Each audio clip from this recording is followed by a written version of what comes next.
चलिए अब आगे बढ़ते हैं। सीयूईटी से क्या होगा, सबसे पहले तो ये देख लेते हैं हम लोग। सीयूईटी से आप लोगों को जो बेस्ट कॉलेजेस है ना, बेस्ट कॉलेजेस या यूनिवर्सिटीज में एडमिशन मिल जाएगा। होता क्या है इससे, होता क्या है इस चीज से कि साहब हम तो हमारे घर के आसपास के नहीं, फर्जी से कॉलेज से नहीं करना ही चाहिए, अच्छे कॉलेज से करना चाहिए। इसका क्या यूज है भैया? आप इंजीनियरिंग में देखते होंगे कि आईआईटी से इंजीनियरिंग कर रहे हैं साहब, और एक लोकल कॉलेज जो घर के पास में है इंजीनियरिंग फर्जी सा कॉलेज, उससे कर रहे हैं। क्या फर्क है? आईआईटी वाले कॉलेज में क्यों नाम है उसका टॉप कॉलेज क्यों माना जाता है? क्योंकि वहां क्रीम बच्चे जा रहे हैं, वहां का एनवायरमेंट ही इस तरह का है, वहां क्रिएटिविटी इस लेवल पे मिलेगी हर चीज में आपको कि आपका दिल खुश हो जाएगा, जाकर के दिमाग खुल जाता है पूरी तरीके से, आपकी सोचने की ताकत, नजरिया, हर चीज बदल जाती है, बहुत चीजें बदल जाती है। मतलब आप जो 12th तक थे और अच्छे कॉलेजेस, जो शानदार कॉलेजेस हैं, उनसे पढ़ने के बाद जो निकल करके आते हो, रात दिन का फर्क होता है आपके पर्सनालिटी में। मेरे साथ भी ऐसा ही हुआ था, मैं सही बताऊं तो, है ना। तो मैं इस चीज को रिलेट कर पाता हूं कि वाकई में कितना बड़ा चेंज आ जाता है अगर आप सही कॉलेज से डिग्री लेते हो। तो कोई सी भी डिग्री लो, उससे फर्क नहीं पड़ रहा, लेकिन एक अच्छे कॉलेज से अगर लेते हो तो वहां का माहौल ही ऐसा होता है। एक तो आपको मजा बहुत आएगा, वहां पर लाइफ ही अलग महसूस हो जाएगी, लगेगा कि कहां थे आज तक। और उसके अलावा जो आप निकल करके आओगे, सोच में रात दिन का फर्क होगा, माइंड के डेवलपमेंट में रात दिन का फर्क होगा, और जाहिर सी बात है जॉब अपॉर्चुनिटीज अच्छे कॉलेज से निकलने के बाद ज्यादा रहती है, इसमें कोई डाउट ही नहीं है। मतलब तो ये तो सीयूईटी के बेनिफिट्स हैं, इसमें कोई सोचने की बात नहीं, सेकंड थॉट की बात नहीं है कि अगर आपने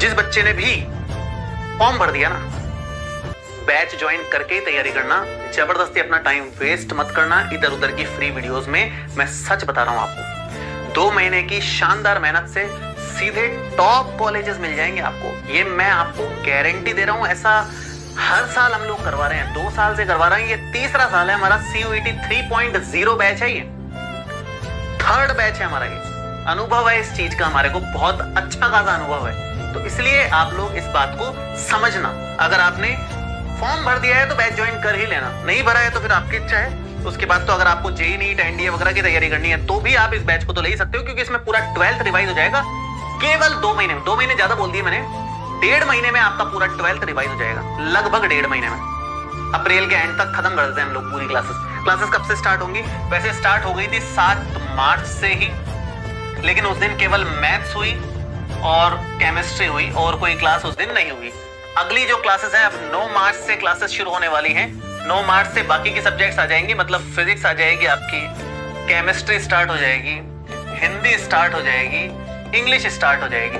जो जनरल टेस्ट है जीएटी, वो आपका थोड़ा सा लेट स्टार्ट होगा, मतलब मान के चलो लगभग 12 तारीख के आसपास शुरू होगा, लगभग 12, एक आधा दिन ऊपर नीचे होगा तो मैं बता दूंगा आप लोगों को। बाकी ये जनरल टेस्ट जो है ना, वो आपका 12 मार्च से शुरू होगा।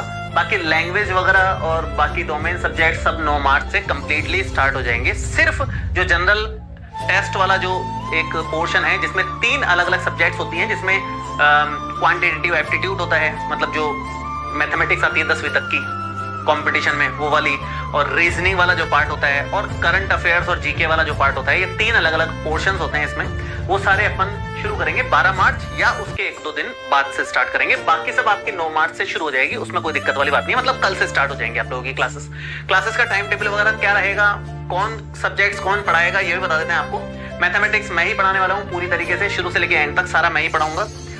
जो बायो है पूरी तरीके से प्रिया मैम पढ़ाएंगे, शुरू से लेकर के एंड तक कंप्लीटली प्रिया मैम ही पढ़ाने वाली हैं। उसके बाद केमिस्ट्री राहुल सर भी पढ़ाएंगे, और साथ में आर के सर भी पढ़ाएंगे। 50% पार्ट राहुल सर का है, 50% पार्ट आर के सर का है केमिस्ट्री में। जीतू सर पूरी फिजिक्स लगभग पूरी जीतू सर पढ़ाएंगे। अगर कुछ भी लगा तो आकाश सर भी है अपने साथ में, वो भी पढ़ा सकते हैं कुछ टॉपिक्स, लेकिन मैक्सिमम पार्ट आपका जीतू सर ही कवर करवाने वाले हैं। इंग्लिश पूरी चित्रांश सर पढ़ाने वाले हैं, हिंदी पूरी डिंपल मैम पढ़ाने वाले हैं, और जो जनरल एप्टीट्यूड टेस्ट जीएटी की जिसकी मैंने बात करी थी अर्पी मैम, उसमें से लॉजिकल एंड एनालिटिक रीजनिंग पढ़ाने वाले हैं। रीजनिंग वाला पार्ट अर्पी मैम पढ़ाने वाले हैं आपको, लास्ट ईयर भी इन्होंने पढ़ाया था, आपने वीडियोस देखे होंगे। सेम टीम है, लास्ट ईयर वाली और अभी वाली टीम में कोई फर्क नहीं है, एकदम सेम टीम है। पिछले साल भी इन्होंने ही पढ़ाया था, इनको पूरा अनुभव है सीयूईटी के बैच का, पुरानी ही टीम है पूरी की पूरी। नरेंद्र सर ने क्वांटिटेटिव एप्टीट्यूड पढ़ाया था लास्ट ईयर की, उस साल भी यही पढ़ाने वाले हैं। और मनीष सर ने जीके और करंट अफेयर्स पढ़ाया था, इस साल भी वही पढ़ाने वाले हैं। लर्न एंड शेयर पे टीचर्स फिक्स्ड हैं, अनुभवी टीचर्स हैं। वो यहाँ ऐसे नहीं होता हर साल टीचर चेंज हो जाए, ऐसा नहीं होता भैया। यहाँ पर रहते हैं टीचर्स, क्योंकि जगह अगर अच्छी है तो कोई छोड़ करके नहीं जाना चाहता। सिंपल सी बात है, हम लोग मन से जुड़े हुए होते हैं, भले ही बच्चों से हो भले ही टीचर्स से हो। तो इसलिए सभी पूरी की पूरी टीम ऑलमोस्ट सेम रहती है हर साल। टीम नहीं बदलती है यूजुअली, बढ़ सकती है लेकिन कम नहीं होती है, बदलती नहीं है। हाँ बढ़ सकती है, जैसे पहले राहुल सर ही पढ़ाते थे 2 साल पहले तक, तो फिर आर.के. सर भी आ गए तो दोनों पढ़ा रहे हैं। लेकिन ऐसा नहीं है कि किसी ने छोड़ दिया हो, ऐसा नहीं होता है। तो अनुभव उनका साथ चलता है साल दर साल, और वो अनुभव का बेनिफिट्स बच्चों को मिलता है, इसमें कोई डाउट ही नहीं है। मतलब उसमें क्या बात है। अब देखो अच्छे नंबर लाने के लिए आपको क्या क्या करना पड़ेगा, मैंने कुछ स्टेप्स आप लोगों के लिए लिखे हैं। एक एक स्टेप की बात कर लेते हैं। मेन आपके काम का ये है आज का, अगर आप बैच में जुड़ गए हो तो फिर आपके लिए ये कुछ खास चीजें पता होनी चाहिए आप लोगों को। अगर बैच में जुड़ गए हो तो देखिए क्या है, डेली लाइव क्लास लेनी है। सबसे पहली बात तो ये है, सबसे इंपॉर्टेंट तो ये है, इसको मिस नहीं करना है। No backlog, no backlog. क्यों? ये भाई करियर बनाने वाला बैच है आपका। अगर आपने इसमें लापरवाही कर दी ना तो फिर क्या ही लेके जाओगे आप जीवन में, है ना। सब कुछ कर लिया लेकिन अब इस वाले बैच में लापरवाही कर दी तो फिर कोई फायदा नहीं है जीवन में जितना भी किया है उसमें, क्योंकि आपका करियर इन बैचेस से ही बनेगा जो बैचेस अब चलने वाले हैं। जो ये जो कॉम्पिटिटिव एग्जाम्स होते हैं उनमें सिलेक्शन के बाद ही मेन करियर बनता है। अगर आप उस डायरेक्शन में जाना चाह रहे हैं तो, अच्छे कॉलेजेस या अच्छी जगह से कुछ करना चाह रहे हो तो, इसलिए इन बैचेस में जुड़ने के बाद में फिर लापरवाही मतलब बनता नहीं है करना आपको। अगर लापरवाही करोगे तो उसका रिजल्ट आपको पता है, वो करियर ही धड़ाम होगा, फिर कोई इलाज नहीं है इसका मतलब। और 2 महीने आपके चाहिए डेडिकेटेड, 2 महीने से ऊपर तो कुछ दिन ही चाहिए। 3 महीने 90 डेज इसलिए लिखा है कि एकदम आखिरी एग्जाम तक जाते जाते 90 दिन हो जाए हद से हद, बस इससे ज्यादा नहीं होंगे तो हद से हद हो जाए। वैसे संभावना कम ही है, 90 दिन से भी कम ही चाहिए आपके। 70-80 दिनों में सब कुछ निपट जाएगा आपका, एग्जाम तक निपट जाएंगे, लास्ट एग्जाम भी निपट जाएगा। मेन 60 दिन का मेन गेम है ये। 60 दिन, 65-70 दिन मान लो, 70 दिन, 70 मिनट है तुम्हारे पास। ये शाहरुख खान का डायलॉग नहीं है क्या उसमें, चक दे इंडिया में, बस वैसे ही 70 दिन है आपके पास। 70 दिन अगर आपने अपने आप को संभाल लिया ना, इन स्टेप्स को फॉलो कर लिया, मान के चलो रोक नहीं सकता कोई आपको सिलेक्शन लेने से। आप हिंदी मीडियम के हो कोई फर्क नहीं पड़ता, भर भर के बच्चे हिंदी मीडियम से जा रहे हैं अच्छे कॉलेजेस में पढ़ करके अच्छे से, क्योंकि तैयारी अब हिंदी मीडियम में भी अच्छी होने लगी है, इसमें कोई डाउट नहीं है। केवल इंग्लिश मीडियम वाले बच्चे नहीं जा रहे हैं, हिंदी मीडियम वालों को भी अच्छे से तैयारी करवाई जा रही है। तो टक्कर दे रहे हैं इंग्लिश मीडियम वाले बच्चों को, बराबर की टक्कर दे रहे हैं। चलिए नोट्स, जब ये सबसे बड़ी समस्या है कि नोट्स कैसे बनाएं सीयूईटी में, क्योंकि क्लास में करवाए जाएंगे 50-50 क्वेश्चन, 100-100 क्वेश्चन करवा देंगे एक एक चैप्टर से। घर के लिए दे देंगे 50-50, 100-100 क्वेश्चन करने के लिए, प्रैक्टिस के लिए। तो भाई कितने क्वेश्चन उतारेंगे कॉपी में, और फिर टेस्ट में तो क्वेश्चन आएंगे, मॉक टेस्ट में क्वेश्चन आएंगे। एक चैप्टर से 200-200, 300 क्वेश्चन प्रैक्टिस करेंगे, भर भर के प्रैक्टिस हो गई। एक चैप्टर से इतने क्वेश्चन बनते ही नहीं है जितने प्रैक्टिस कर लेंगे अपन, मतलब एक टॉपिक के ही मल्टीपल क्वेश्चन कर लेंगे, रिपीट करके भी कर लेंगे, इतने क्वेश्चन प्रैक्टिस अपन करेंगे। तो इतने लिखना तो पॉसिबल नहीं है। तो फिर क्या सही तरीका है नोट्स बनाने का? पीडीएफ तो आपको मिलेगी, और पीडीएफ के लिए इस साल हमने क्या कमाल का इंतजाम किया है मैं आपको बताऊंगा अभी।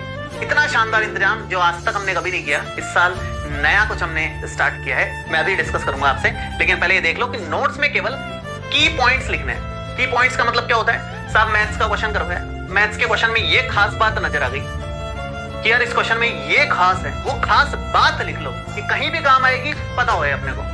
ये खास सूत्र काम आ गया, सूत्र लिख लो, कहीं भी काम आए लिख लिया, हमारे पास रखा है। तो जब भी उस चैप्टर का रिवीजन करना होगा वो की पॉइंट्स हमने पढ़ लेने हैं और साथ में फॉर्मूलेस पढ़ लेने हैं और काम खत्म। बाकी तो क्वेश्चंस जितने प्रैक्टिस करते जाओगे आगे बढ़ते जाओगे। क्योंकि जैसे मान लो फर्स्ट चैप्टर चल रहा है, अभी फर्स्ट चैप्टर के मैंने होमवर्क में क्वेश्चंस दिए हैं। चलो मैं आगे बढ़ता हूँ, एक बार बता देता हूँ पूरा होमवर्क में क्वेश्चंस दिए हैं, वो आप प्रैक्टिस कर लोगे। फिर संडे को टेस्ट होगा, फिर टेस्ट में भी आपका वो चैप्टर रिवाइज हो जाएगा, क्वेश्चंस की प्रैक्टिस होगी क्योंकि टेस्ट में उससे रिलेटेड क्वेश्चंस दिए जाएंगे बहुत सारे।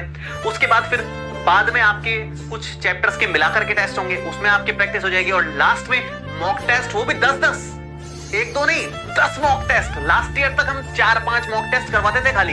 इस साल हमने टेस्ट भी मॉक टेस्ट मतलब कंप्लीट सिलेबस के टेस्ट भी 10 कर दिए, जो आपके अप्रैल एंड से देना स्टार्ट करोगे आप लोग। जब सिलेबस कंप्लीट हो जाएगा तभी आप दोगे तो मजा आएगा। तो उसमें पूरा सिलेबस वैसे रिवाइज हो जाएगा, मतलब 500 क्वेश्चंस तो मॉक टेस्ट से हो जाएंगे आपके। 13 चैप्टर के 500 क्वेश्चंस खूब हो गए, हर वैरायटी का क्वेश्चन आ जाएगा वैसे ही उसमें। तो मान करके चलो कि इस बार तैयारी आपकी हर साल से कहीं गुना बेहतर होने वाली है, इसमें कोई डाउट नहीं है। तो खैर नोट्स में आपको की पॉइंट्स लिख दें, जब भी उस चैप्टर का टेस्ट हो की पॉइंट्स पढ़ो, टेस्ट दो, भर के टेस्ट दो। जैसे जैसे टेस्ट देते रहोगे अपने आप क्वेश्चंस आपके निकलते जाएंगे, प्रैक्टिस होती जाएगी, रिपीट क्वेश्चन, अच्छे क्वेश्चंस और बार बार आएंगे सामने, तो आपको बिल्कुल दिक्कत नहीं आएगी। मेन एग्जाम तक वो क्वेश्चन याद ही हो जाने हैं उस टाइप के, कैसे करने हैं आपको। इस तरह से दिमाग में कॉन्सेप्ट क्लियर हो जाएंगे कि हल्का फुल्का वेरिएशन करके भी क्वेश्चन आ गया तो आप कर दोगे। बहुत क्वेश्चन जो हम करवाते हैं क्लास में हूबहू मैच किए हैं लास्ट ईयर। इतनी कमाल की बात बता रहा हूं मैं आपको, हूबहू मैच कर गया यार। इससे ज्यादा क्या होगा।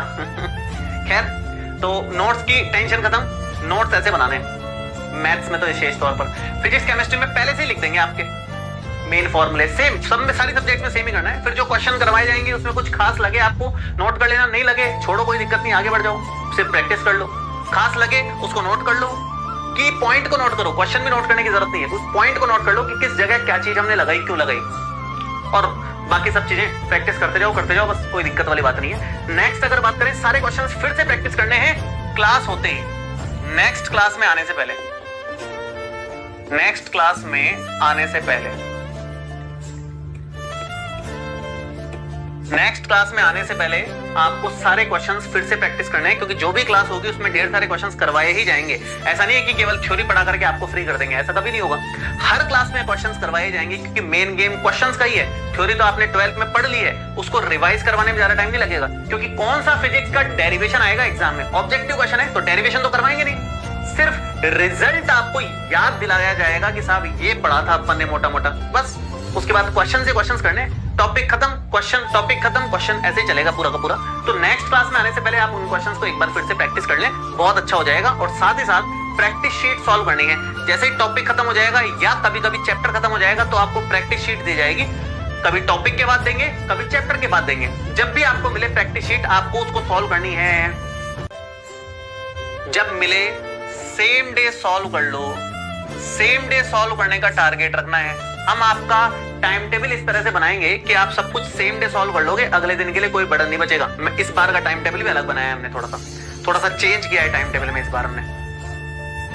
तो ये सेम डे सॉल्व करनी है। प्रैक्टिस शीट आपको दी जाएगी, हर सब्जेक्ट में दी जाएगी, आप उसके लिए बेफिक्र रहो। विशेष तौर पर डोमेन सब्जेक्ट में तो बहुत जरूरी होता है, तो उसके बिना काम नहीं चल सकता। खैर डोमेन सब्जेक्ट्स की बात नहीं कर रहा, सब में ही मिलती है प्रैक्टिस शीट। तो चैप्टर खत्म होते ही संडे टेस्ट देना है। जैसे ही चैप्टर खत्म होगा संडे टेस्ट आपका लिया जाएगा, ये तय बात है।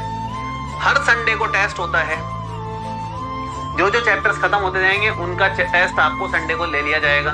2 चैप्टर खत्म हो गए, 2 का हो जाएगा, 3 हो गए, 3 का खत्म टेस्ट हो जाएगा। जितने चैप्टर खत्म हो जाएंगे उनका टेस्ट संडे को ले लिया जाएगा, जरूर देना है। उसका सॉल्यूशन साथ में देते हैं हम लोग, ताकि कहीं फंसे हो, आपको कोई कॉन्सेप्ट में दिक्कत आई हो, कोई नया क्वेश्चन लगा हो, तो उसका सॉल्यूशन आपको साथ में मिलेगा। चिंता वाली बात नहीं है, वहां से देख करके आप सॉल्व कर सकते हैं उसको, उस नए कॉन्सेप्ट को भी सीख सकते हैं या नए क्वेश्चन को भी टैकल कर सकते हैं। वैसे तो क्वेश्चंस नया कुछ होगा नहीं, यहाँ प्रैक्टिस जो क्लास में करवाई जाएगी और प्रैक्टिस शीट में जो दिया जाएगा उसी में से, मतलब उसी टाइप के ही कुछ ना कुछ और आएंगे, क्योंकि बहुत सारे क्वेश्चन तो हम यही करवा देते हैं, कुछ बचता नहीं है करवाने को विशेष। सिलेबस कंप्लीट होते ही मॉक टेस्ट देने हैं। मॉक टेस्ट कितने प्रोवाइड करवा दिए हैं आपको, ये मॉक टेस्ट वाला बैच इसलिए फ्री दिया गया है ताकि सिलेबस खत्म होते ही आप आराम से उन मॉक टेस्ट को सॉल्व करें, सिस्टमैटिक सॉल्व करें। एक एक टेस्ट उठाएं, डेली एक एक टेस्ट दे दो। 1 घंटे का एक टेस्ट है, ज्यादा बर्डन भी नहीं है। डेली एक टेस्ट दो, 1 मई से शुरू करो और 10 मई तक सारे के सारे टेस्ट दे करके फ्री हो जाओ। फिर और रिवीजन करेंगे और कुछ करवाएंगे आपको, चिंता मत करो, करवाएंगे खूब चीजें। मैराथन की तो बात ही नहीं करी अभी मैंने। उसके बाद नेक्स्ट जो स्पेशल बात है, मैंने ये तो बताया कि इतने सारे क्वेश्चंस करने हैं, लेकिन उससे भी ज्यादा क्वेश्चंस आपको और मिलेंगे। यहाँ पर देखो आप, 16 मार्च से YouTube पर मैराथन क्लासेस भी शुरू होंगी। ये YouTube की बात है कि कुछ बच्चे बोलेंगे सर YouTube पर भी कुछ चलेगा क्या? ये सब ऐप पे है, ये सारा ऐप पर है, सब कुछ सिस्टमेटिक क्लासेस सब ऐप पर है। YouTube पर केवल कुछ मैराथन क्लासेस हम लोग लेंगे, वो 16 मार्च से शुरू करेंगे। मैराथन क्लास में पूरे चैप्टर के कुछ खास क्वेश्चंस 10 20 30 क्वेश्चंस एक चैप्टर से लेकर के हमने कुछ करवा दिए, या हर चैप्टर से 10 10 क्वेश्चंस लेकर के कुछ प्रैक्टिस करवा दिए, 5 क्वेश्चंस का कॉम्बो बना करके, ऐसा कुछ मैराथन क्लास में हम लोग करवा देंगे। वो 16 मार्च से हम लोग कोशिश करेंगे शुरू करने की, 16 मार्च के आसपास से शुरू हो जाएंगे आप लोगों की, वो यूट्यूब पे चलेंगे। बाकी सब कुछ हर एक चीज आपकी सिर्फ एप्लीकेशन पर चलने वाला है। सिर्फ पहली क्लास फ्री रहने वाली है। जैसे कल जो नया शुरू होगा मैथ्स की, तो जैसे हो गई सैटरडे को, वो तो फ्री अब देने की जरूरत नहीं है, फर्स्ट क्लास फ्री हो गई आप लोगों की, केमिस्ट्री की हो गई। बाकी सब्जेक्ट्स की जो भी शुरू होने वाली है उसकी पहली क्लास आप लोगों को फ्री मिलेगी। उसके बाद की क्लासेस आपको सिर्फ एप्लीकेशन पर मिलने वाली है। किसी किसी में हो सकता है 2 क्लास फ्री मिल जाए, लेकिन मैक्सिमम में आपको एक ही क्लास फ्री मिलने वाली है, और उसके बाद एप्लीकेशन पे आपको सिस्टमैटिक क्लासेस मिलेंगी।